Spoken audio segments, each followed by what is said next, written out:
Let's take a quick look at the speech recording rules.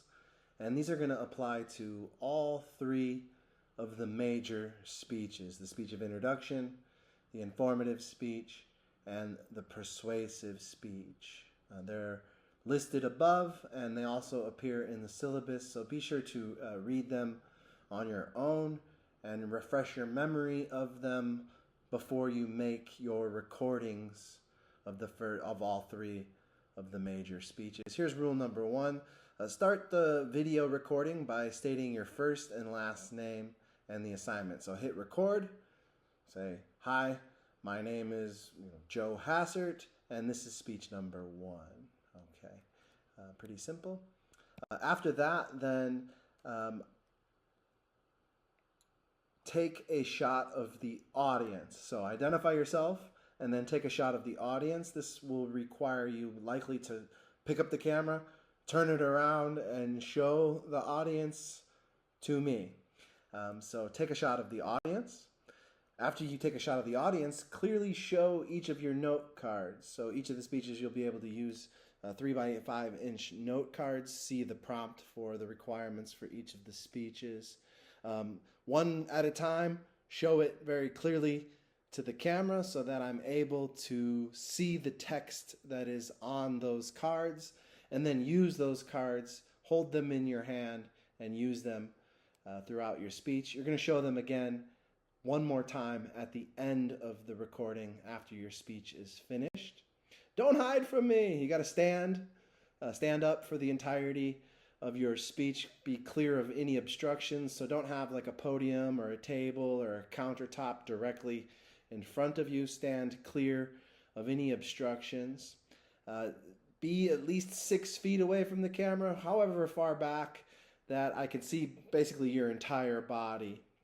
I want to be able to see your entire body and how you move and where you're taking your eyes. And so when you record the speech, put the recorder in the audience, right? So it should be in front of you, and you should be facing the audience and the camera. So in other words, the camera should be placed in the audience from the audience's point of view, straight on facing you. I must be able to clearly see you and your body, your entire body, for the entire speech, and I must be able to hear you clearly as well. As you are performing your speech, if you have it on a tripod, that's probably best, because you just need to make sure you're in the frame and it stays still, right? And ideally, it keeps a steady shot the entire time. If you have somebody holding it, they need to hold it still, so that if you are moving side to side, the camera should not move with you, and it shouldn't zoom in and zoom out on your face. It just needs to be a single, steady shot of your entire body. That's rule number 5. Rule number 6, the audience, you don't really need to interact with them. Could be a quick interaction, a quick rhetorical question or a participatory question, that's fine. Mainly this is a rule because I don't want you to have an extended question and answer session in the middle of your speech. I don't want you to ask your audience to tell a story that's going to eat up a bunch of your speaking time. This is a time for you to speak. It's a limited amount of time. So the audience should just more or less sit quietly. And you can encourage them to applause at the end. That's always a nice thing. Rule number 7, make sure you're in a relatively quiet space. The video, I need to be able to hear you. So if there's lots of noise coming from the outside, that disrupts my ability to hear from you. That could be a problem. So ensure a quiet space. Don't read off of a note card or a manuscript that has your entire speech. So if you're just looking down at your note cards and reading the entire speech, 0, no good. If you have something in front of you that you're pretending to use note cards, or you're pretending to be memorized and you're actually reading it off of that, that's no good as well.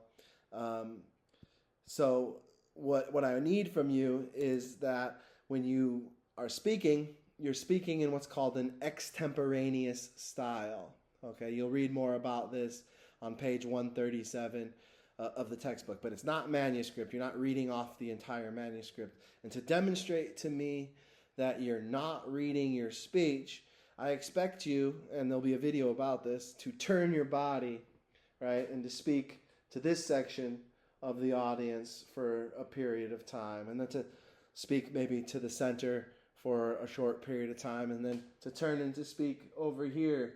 And when you're using your note cards, you're glancing down, prompting your memory, picking your head up, and speaking to the audience, the different points in the audience. And there'll be a video about this called Dynamic Delivery.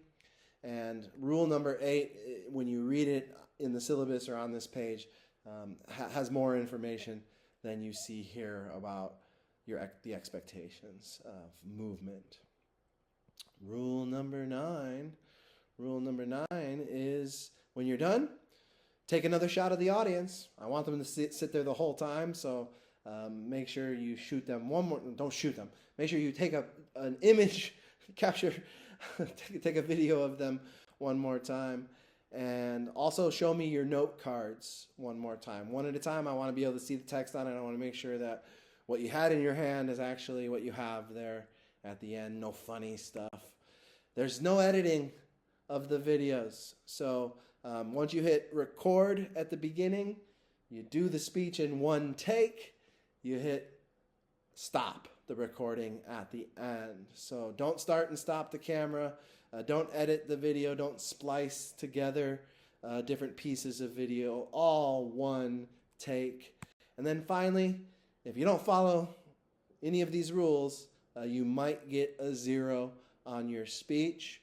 Now, depending on the situation and the severity of the rule breaking, I may allow you to make another recording.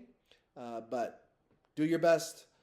Follow these rules. Review these rules before you make your recordings, and you won't have any problems.